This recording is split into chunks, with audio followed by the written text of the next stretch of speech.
Hello, congratulations on the purchase of your Salem cruise light. My name is Russ. I'm going to do an orientation video with you today. Along with this email are a couple video links to some maintenance videos. I do encourage you to watch those as well.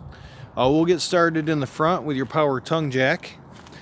You do have up and down right here, raise and lower your tongue jack. You have a light switch right here. If this were to fail for any reason, just remove this cap.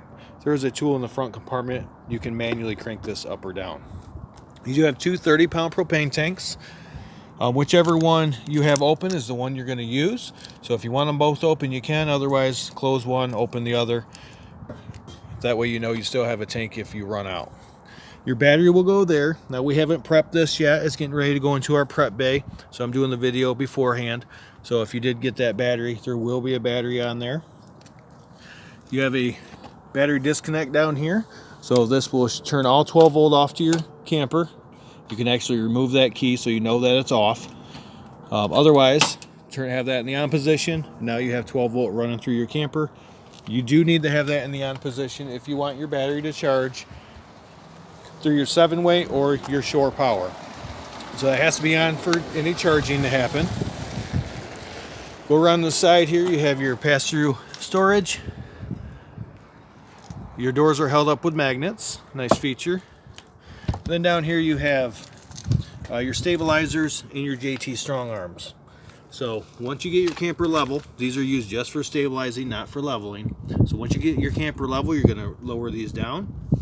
You're going to have to loosen that up first, lower it down. Once it's to the ground and you have it nice and tight, then you're going to tighten that back up. That's going to help keep it stable inside when you walk around, so it's not so bouncy for you. You're going to do that all four corners. This is your furnace vent. It does get very hot. Try not to block that. Back here you have your stove vent. So if you have the fan on above your stove, make sure this flap is open right here. Otherwise, you can snap that closed, keep any bugs out, and keep the weather out. This is your city water connection. So if you are full hookup camping, you're going to hook a garden hose up to that, and you're going to have pressure from that garden hose going throughout your camper. If you're rustic camping, you're going to fill your freshwater tank, and then you're going to use your water pump to pump the water from your freshwater tank throughout your camper. If you do fill your freshwater tank, you need to empty any water out of it. That white handle right there, pull that out, and that will empty your freshwater tank. You have your 30-amp power cord right here. It's about 25 feet long. You just pull this out, plug it in. When you're done, just push it right back in there. I do recommend to use a 30-amp surge guard when you're plugged in at the park. There are surges that go throughout the park, so that's going to help protect your camper. Input for cable or satellite. These right here, that is your low point drains, your hot and cold. So this is the lowest point in your water system. If you want to empty the water out of your lines, just open these valves and it will drain the water out for you. Then you have the fun part of camping right here. This is your wastewater. So when you're ready to empty your wastewater tanks, hook your wastewater hose up here. The other end goes to your septic. And then you're going to pull the black handle first. That empties your black tank. That is your toilet. Empty that out first.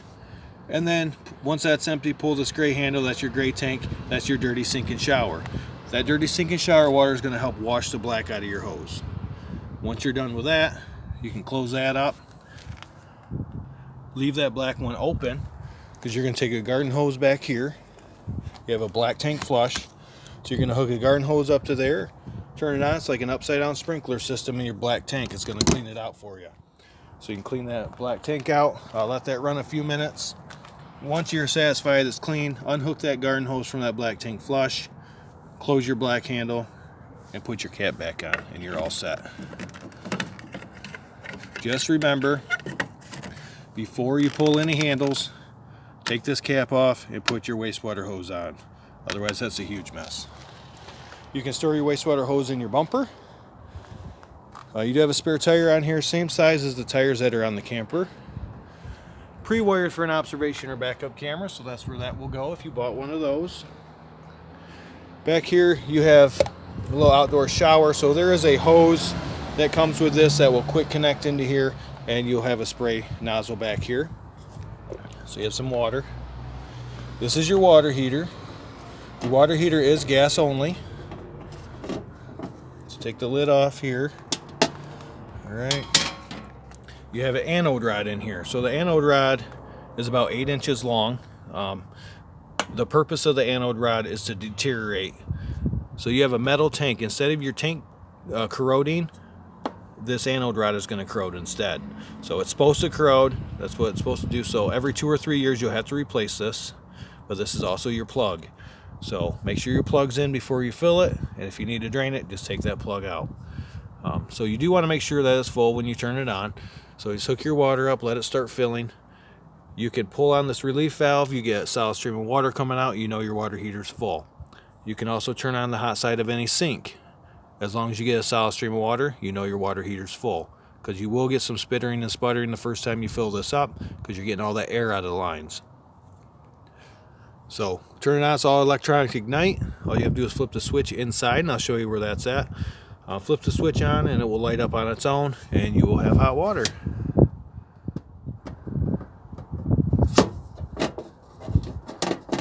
Alright, right down here you have a quick connect propane line, so you can hook up a grill or a griddle, and that goes right to your propane tanks up front. License plate will go here. Electric awning, and then your outdoor kitchen. Here's that spray hose that's going to connect in the back, so that connects right to that port. You have your gas line here, so that's going to connect on the back right here, and then you can connect that to your quick connect and then light her up. Your refrigerator, this mini fridge, this is electric only, so you do need to be plugged in for that to work.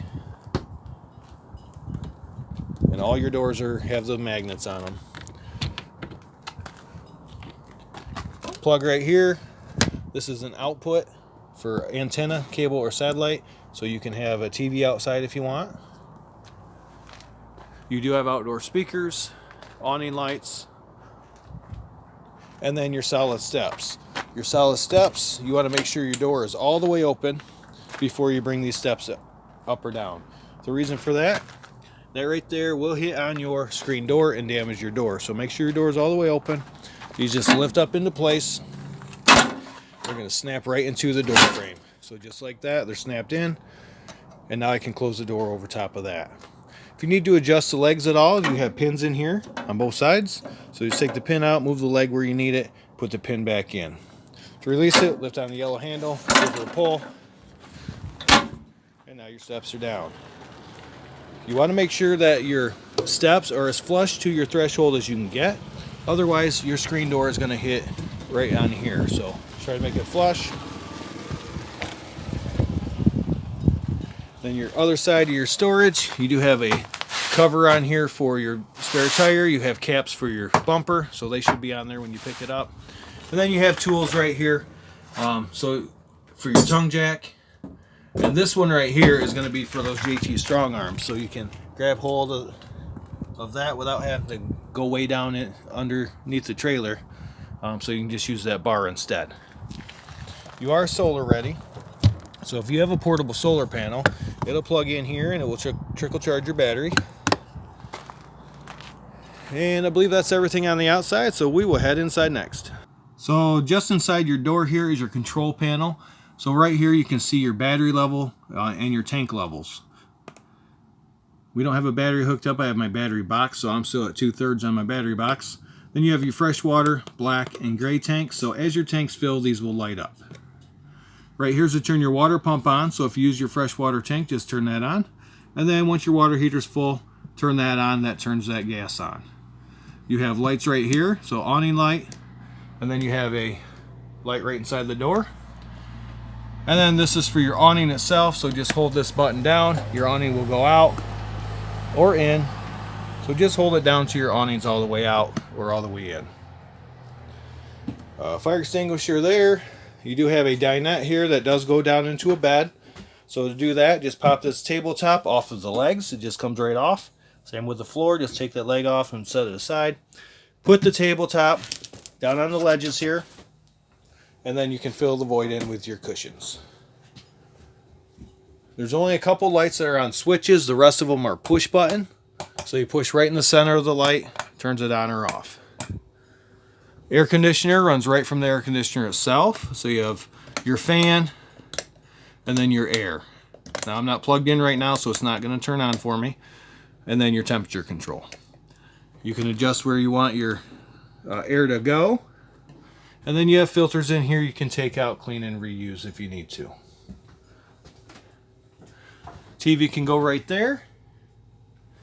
And then inside here, this is your hookups. So that green light, that is your antenna booster. You do want that on if you want to get local channels for your antenna to work. If you're connected with cable or satellite, just turn that off.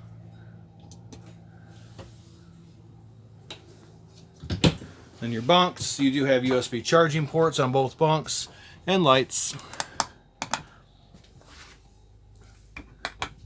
Storage underneath, a little bit.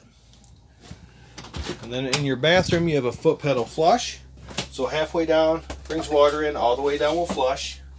You do have a vent and a fan up above, so just crank this open, turn that fan on right here. Just be sure you close your lid to your vent before you travel, or if it's going to rain, because it will rain inside or the wind will catch hold of that lid and you'll probably lose it. Push button light again.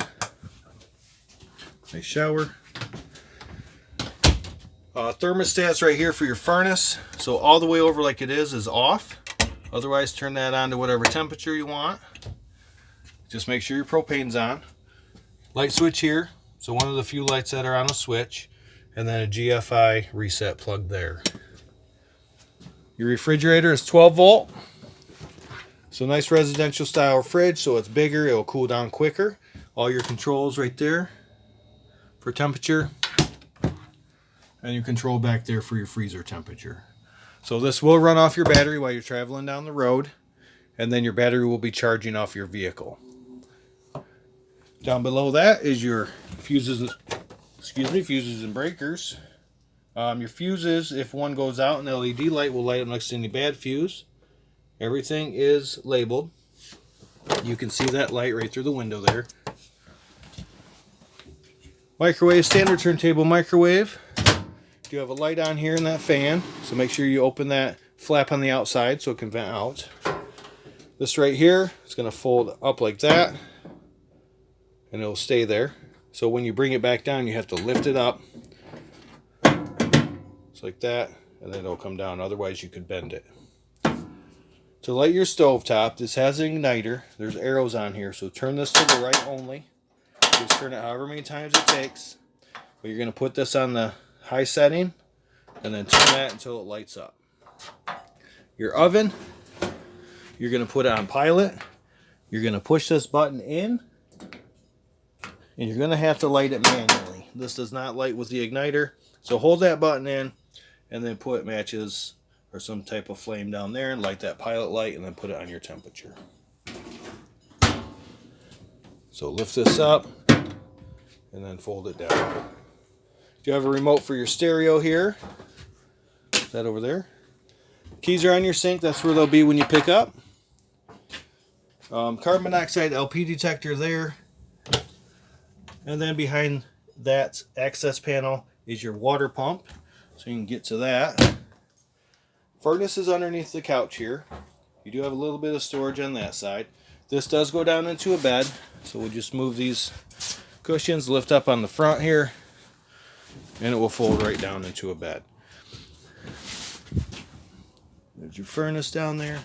So just pull on the back a little while you push on the bottom. Folds it right back up.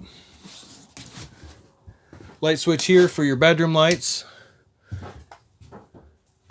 You do have a spot for a TV here as well. So use a stud finder. On any of your TVs, use a stud finder. Find the right spot to mount them. USB charging ports. And inside that cubby, behind that door, is a plug. Access to your pass-through storage. Then you have the bins and a spot for shoes underneath.